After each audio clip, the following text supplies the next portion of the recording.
DT overcame early tax trouble and makeshift equipment to grow into one of the Pacific Northwest's largest grease trap disposal companies. Started Ooh, with a 55-gallon drum and a rigid shop vac that I'd bought from Home Depot, and I'd drive around in my little Ford Ranger with 5 barrels in the truck. now DT hopes to handle grease from Denver to Sacramento. Listen in. Welcome to the podcast. You started out specifically in grease out in the Pacific Northwest. Is that true? That's correct. Grease traps only. In So 2011. 2011, yep. What were you doing before 2011 and how did you land in the grease trap business? So I had a small stormwater environmental business, and a company came up to us, asked if we could pump some grease traps for them. And I was like, man, I don't want grease traps. They stink. And They do.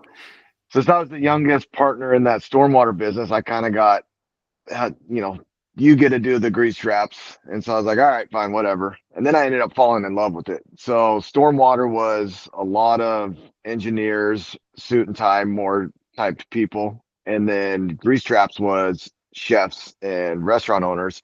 So I like to say drunk druggies, loose lip, everything about it is what I loved. And I could just walk into a restaurant and shoot the shit with the people like I'd known them for 20 years. So once you get used to the smell, it's pretty a sweet industry. Well, so So in the grease trap business, you guys have been doing this for a fairly long time by grease trap standards, because there's not a whole lot of companies that are just that strictly focused. Typically, they're tying in septic and other stuff. And I saw you guys did get added a little bit of diversity recently with plumbing, but specifically about the grease trap side, how did you figure out how the whole business worked? Because grease is a little bit trickier to get rid of. It also yep. can have value. And I think they're a little more proactive along those lines out in Washington. So like when you're just starting out, you make it sound like it's super easy, but No, not you didn't easy know at what all. you didn't know. How did you figure all that out? I got in a lot of trouble with some state agencies, more so At least you're Department of honest. Revenue. I didn't realize taxes were that big of a thing when I started my company. So I got in trouble with that, but I paid it all up, got everything good, and I was like, never going down that road again. But for disposal purposes back then, we had one disposal site. The closest one was about 2.5 hours north of us. So that's where I would transport every night to. And it started Ooh, with a 55-gallon drum and a rigid shop vac that I'd bought from Home Depot. And I'd drive around in my little Ford Ranger with 5 barrels in the truck, pick them up, throw them into the back of the truck. So I was strictly interior grease traps. I didn't want any exteriors because, the septic guys could do that. All the other industries could do exteriors. So I wanted to be specialized in interior grease traps. My first truck I built with a 300-gallon propane tank just happened to be able to fit into any parking garage, just coincidentally. So then I became even more specialized, and I was the only one that could fit a full pump truck into a parking garage, any parking garage in Seattle and Bellevue. So I kind of took the lead on that aspect and you back in the made that out early of an teens. old propane delivery truck? No, the truck was an 86 F350. I called it the Red Dragon because it had such a bad head gasket that it smoked. And you And threw then a I took 300-gallon propane tank on it, because I was going to say a yep, 300-gallon propane tank is tiny. 300-gallon propane Yeah. tank on the bed of the truck. And then I found a pump. Actually, where I got the propane tank from was a pump sitting on a 50s. I don't even know what kind of truck it was. So it's a Massport pump from 1934 or 35, aircraft grade aluminum. It's a sweet pump. I still have it to this day. And so that's how I started it. Just kind of So building you've things got as this I pump go. from the 30s, a propane Yep. tank mounted on an F350, and the propane tank probably puts you overweight because they're heavy to begin with, because they're made with a much thicker gauge steel than like a typical tank. You're probably barely legal, and you're Barely running around. Are legal. you dependable? Like, you meaning, Yep. can you depend on your equipment? Not you as a person, but is the equipment something where you're just fighting from day one? It was, yeah. But when you have no money, you got to do what you have to do. So I got pretty creative. I would say until that truck finally blew up from running out of oil, it was fun. I mean, I would do nighttime runs. So when I started, I would start at about 8 o'clock at night and then work through all the night just so I could get away from the I-5 traffic in Seattle. I could get more counts done then. But You yeah, I said would you were say, broke. How long did it take you before you weren't broke? Is this years, or does it yeah, happen pretty quickly because you were so specialized and nobody else wanted to do it? no. So I had like a 450 credit score when I started the company. So I couldn't get a loan to save my life. So everything I did, it was just, and that's where I got in trouble with the Department of Revenue. Is I was taking all the money I was collecting from sales taxes and throwing it back into the company to try to just get fuel. Like if my wife and I wanted dinner out, we would go. She would jump in the pump truck with me, and we'd go out, and I would do a work trade that night so we could get dinner. So it's kind of a fun thing. I mean, hell, I even ratchet strapped my son in his car seat when he was about a year old. There was like a big back seat area, but it didn't have seats in it. So I just ratchet strapped his car seat base down, and we'd go out on a date night. And then, yeah, it was kind of fun. I can feel your pain on small business taxes, especially when you're trying to get going. I have a little LLC that I do outside of this company, and all the money that the company brings in, I need to put back into the company. Yeah, Yet you're still on the hook for it's pass through income when you're an LLC. So you're still on the hook for like 40% of it at the end of the year. So right. you just kiss that goodbye. And Exactly. that's one of the things that I think that's the hardest thing that I've had to experience as somebody who started his own business is not necessarily that you have to pay the taxes, is just that you need that money to let the business grow. I wish there was smarter tax laws that way. Sounds Yeah. like you kind of ran into the same thing, a little bit different, but same concept. Yeah. And then going back to when I finally started getting paid. So it was about 2015, late 15 is when I finally got my first real paycheck. So So you were it took doing this for about 3 or 4 years 4 years. before it started to finally make some money. Yeah. And it was barely any money, but yeah, finally. Did you move into those larger outdoor grease traps, or 4 years down the road, are you still that guy going inside? Yeah. So we kind of had to. So when I had that 300-gallon tank Pizza Hut chain up here, it was about 45 locations back then.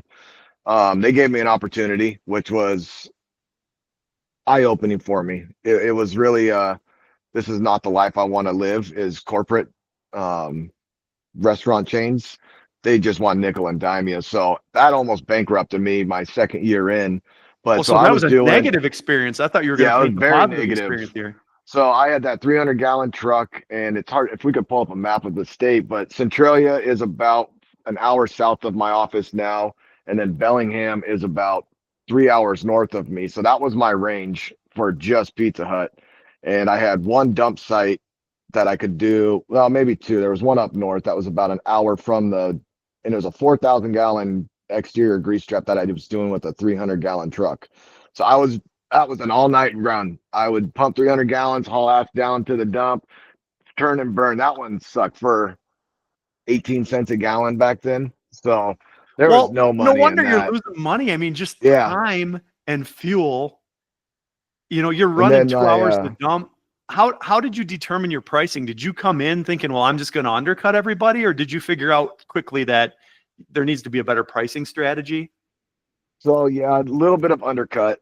I had the Baker and the Darlings that I was competing against back then. So I knew what they were roughly charging. So I wanted to be about $10 or a couple cents cheaper than them. And then the one thing that I could do that they couldn't was community or customer service. So they lack on that aspect where I could really shine on the customer service. And that's kind of what helped us grow. And then it goes off to say, value yourself to what you're valued for. So I realized real fast that I'm a better service provider than my competitors. So I started raising my rates up in the mid teens. And now I'm actually more expensive than everybody else as a premier. We like to justify ourselves as a premier grease trap service. So we do a little bit more than anybody else does around us. So let's go back to 2015. This is when you finally Okay. get to start paying yourself. Are you still just a one-man show, or what does the company look like back in 2015? I had, so about late 13, early 14, I bought my first 3,500-gallon pump truck. There was a company down in Oregon that it was dead. It was a 1972 white Freightliner cab over with a 3,500-gallon tank on it. The guy's like, "Oh yeah, the truck's dead. You can just buy it for the scrap steel price." So I think it was like $3,000. We had it hauled up here, and my buddy that was a diesel mechanic was playing with it. We threw batteries in it, and it had a exhaust fire extinguisher flap thing. So if the engine caught on fire, this flap would go down and it would suffocate the fire out. Flip that up, the engine started, and I was able to use that truck for about a year. Came with the vacuum pump and everything. So when that truck finally died, I bought a concrete mixer, scrapped everything off of that to pay for the build, because back then scrap prices were pretty good for steel. So took the tank and the pump, put it on a 89 Kenworth T800 chassis, and ran that for a few years. So I had one Class B driver hauling the 3,500-gallon tanker, and then I would run nighttime doing interiors. And then about late, I think it's 2016 is when I hired my first interior grease trap guy to help alleviate some of the workload off of my back. How are you finding people to do this type of work? Do you need what kind of licensing do they require in Washington, or isn't there any? So we're unregulated right now for grease traps in Washington. So it's just if you got the CDL trucks, you're Class B to Class A, and then just anybody that wants to work. Because grease isn't considered hazmat in any way either, correct? Correct. It's non-regulated. Right. Well, that makes it a little bit easier, at least, to find help. So now let's fast forward into like the late 2000 teens or early 2020s. How quickly does the growth cycle go upward after you start figuring things out? Does it still take years before you're? I think we really had about a 30 to 40% growth rate every year over year. 2020 was our biggest jump and our biggest loss. You know how that goes. The beginning of the year, everything fell apart. And then Darling shut off grease trap services in the Northwest at the end of 2020 and started to partner with us. So we took on about 200 accounts the last quarter of 2020, which gave us a big boost for customer counts. Well, and COVID had to basically shut you guys down because they shut down all the restaurants. For the most part. So it was about a month or so when the restaurants were real slow, but then DoorDash, Uber Eats started really jamming up here. And I mean, I had one guy driving 8 hours for 3 stops, each day, just trying to keep him somewhat employed, keep, everybody else that I had, because I was really scared if I lost everybody, trying to get people back in after COVID, because we all didn't know what was going to happen. So, but that was, that really made me realize all my eggs are in one basket. I thought I was diversified, but I was still only diversified in the restaurant industry. So I had a 70% mom and pop, probably about 10% chain restaurants, and then another 10 to 20 in like hospice, nursing, hospitals, government contracts. So when you talk about diversification, is that when the light went on that I need to diversify the grease traps I'm pumping, or is that when you start getting into like you do drain line cleaning? Plumbing, yeah. Now? So that's when I started to open up other things, because like I was on the septic pages on Facebook and I could see all these guys just killing it with the wet wipes stuff that came out really in COVID. And they're out there crushing it with that. So I was like, all right, well, I'm not getting into septic because in Washington you're not supposed to mix the two. So I was like, I don't want to do that. And then I was like, well, let's do plumbing, because plumbing's never going anywhere. Everybody's always going to have plumbing. So I got into plumbing. I started subcontracting out to a small plumbing outfit underneath my name, and that backfired like they usually do. So then I finally hired my own in-house plumber, and then they changed the laws too. So it became this whole thing. Right when I started a plumbing business, commercial went from 4,000 plumbing hours to 8,000 plumbing hours. So then it was like, my plumbing list shrunk, because by the time a plumber's at 8,000 hours, they're pretty seasoned into the company they're working for. Or they're going to do their own thing. Or they're going to do their own thing. Yeah. So it was kind of a chore to find somebody. So we're doing that now, and full installs, drain cleaning, everything. Well, the drain cleaning is a little less regulated. Well, I shouldn't say a lot less regulated than plumbing, at least around where we are. I can't imagine it's different in Washington. So that's where there's no barrier to entry. And I would think that's a natural fit for you guys in the grease traps already. Because typically, if you're neglecting your grease trap, you're neglecting the pipes. So that should have been Exactly. easy work that you were probably giving away prior. Yeah. So the drain cleaning was the first thing we really took on, just because we could clean the grease trap, jet the line, and then suck out all the waste at the same time. So, where a plumber has to just let it dump back into the grease trap, and then the customer has to call us to pump the grease trap back out. So we were kind of trying to be that one-stop shop. One of our sales guys likes to use the Fred Meyer analogy. I don't know if you have Fred Meyer's where you're at. They're a Northwest business. So they have apparel, home and garden, all your grocery needs, fuel station, everything. So it's a one-stop shop. So that's what we kind of really focused on, was becoming a one-stop shop for your restaurant. And then that's when I had my hands tied for a few years in the UCO industry. So I was not supposed to do it. I would burn bridges if I got into UCO. So I waited and waited until last year when I said, you know what, we're changing the name from West Coast Grease Traps to West Coast Renewables. And so then we turned on UCO last year as our new line item. So now we're UCO. doing used cooking oil. That's not a term I'm familiar with. You're educating Okay. me. So you've got you're diversified now. What have you got for employees right now? So we're at about 24 full-time employees and one part-time guy on the weekends. And that's all grease, plumbing, and drain cleaning. Yep. One full-time plumber, one apprentice plumber, and then everybody else is pumpers and office staff. How are you managing all that? Is that just something that it's kind of self-managed because you've grown fairly strategically, or is this sometimes, challenging? It was challenging. I have the best staff I've ever had in the 14 years we've been around. So my crew is extremely strong and really, really good. I couldn't be happier with what I have right now. Is that something where you've got to take care of them to make sure that that's the way that works? Because you've already said that you like to pride yourself on customer service more than your competitors. Yeah. So they get paid pretty well. Most of the guys are in overtime every week. So, they love that. Weekends are always double time if you work Monday through Friday. So there's always an opportunity for them to make even more money on the weekends. We do 11 paid days off every year for everybody, not including their week vacation. So you get New Year's Day off, or however it's going to fall on the calendar. 4th of July or the 5th of July off, depending on how that falls. Labor Day, Right. Memorial Day, Thanksgiving, and Black Friday are both paid off. So I'm real family oriented when it comes to it. I want my guys and office staff girls to be really able to enjoy their holidays with their family. And then we shut down for about 4 or 5 days for Christmas. And then you get your birthday paid off. Seems like your company culture might be a good one too, just basing that off of the way we're doing this podcast right now. Yeah. I mean, I can get a pretty good sense that. Yeah, we got a really good culture right now. I mean, there's been hurdles in the past, but right now the culture is really, really strong.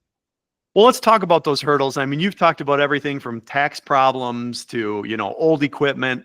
When you think back over the last almost 20 years you've been doing this, 15 years you've been doing this.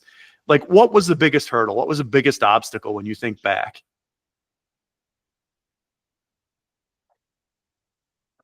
Probably finding people to represent me the way I wanted to be represented.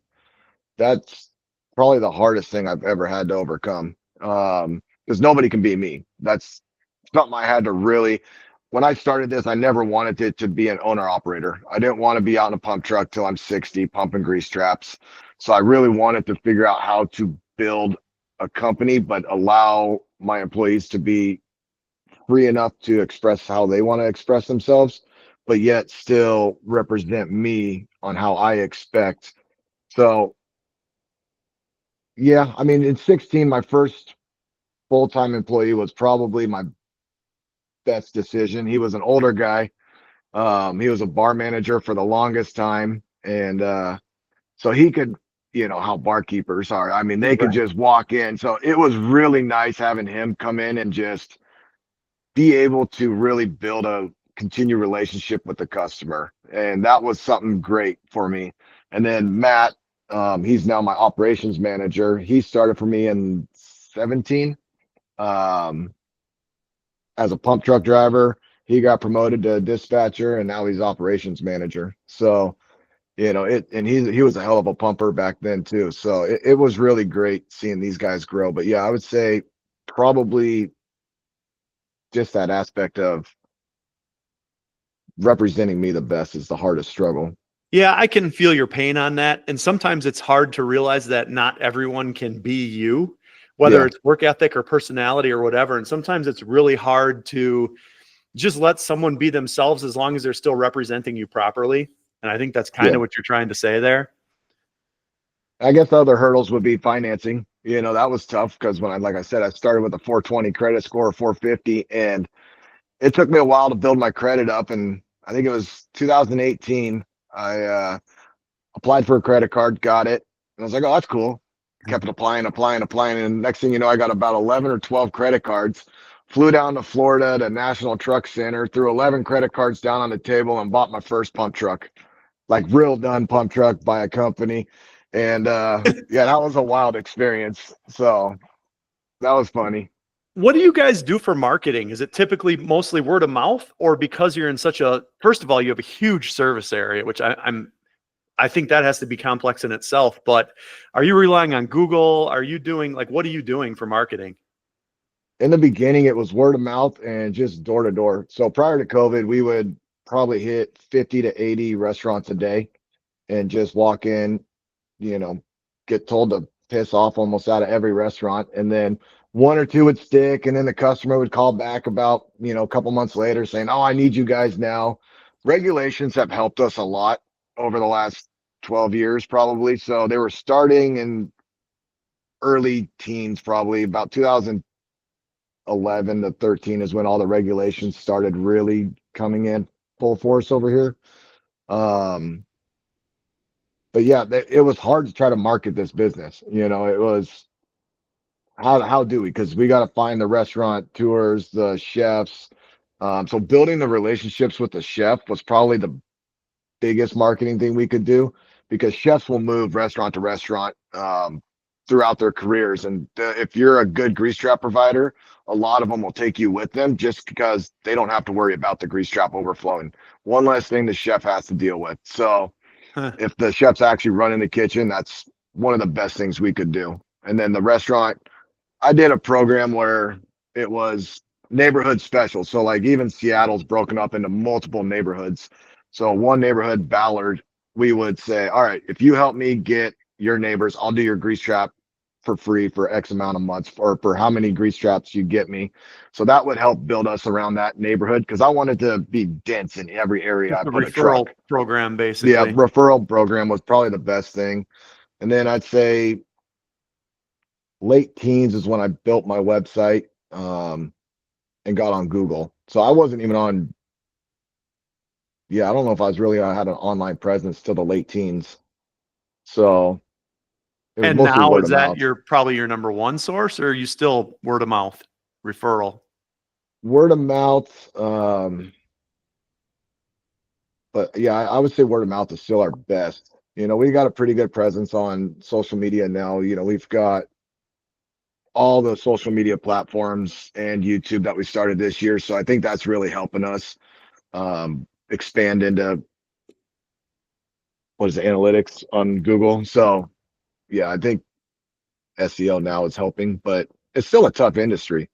And then the So cities whose vision have, was that to get all this going? Is that something that you decided, hey, we should do this, or did you hire somebody oh yeah, I hired a content creator. Tyler, he's there's this shit I can't do. I don't have the patience for this. or want to do?